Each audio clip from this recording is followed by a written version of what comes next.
been a pastor of a multiracial church for the past 10 years or so. And over these years, I've had lots of conversations with friends in ministry about multiracial churches and racial reconciliation. And many of these friends are pastors of white churches who appreciate the kind of ministry that I'm a part of, even as they wonder what it might look like for them in their majority white settings and their white congregations. And more recently, as we've seen public instances of racism and racial injustice, difficult political discourse that's been divisive, these white ministry leaders have been waking up to something that's wrong within their congregation, something that they can't quite name, something that maybe in the past has seemed neutral, but now has a sharper edge to it. They're beginning to notice the racial segregation within their congregations.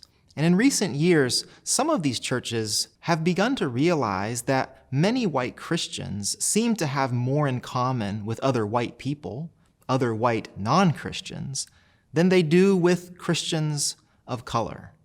And as a result, some of these ministry leaders are beginning to intentionally pursue more racial and ethnic diversity in their ministries. In fact, I would say that for the past 10 to 20 years, many ministry leaders have looked to the multi-ethnic or the multiracial church as the solution to the problem of segregation that we are beginning to wake up to.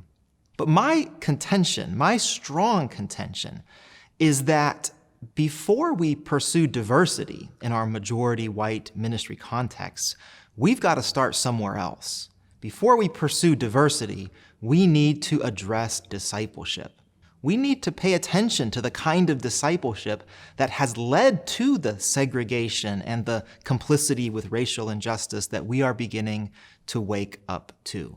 We need to ask questions about how our larger society has also been forming us, has been discipling us, not into the reconciled kingdom of God, but in fact away from it, toward racial segregation and racial injustice.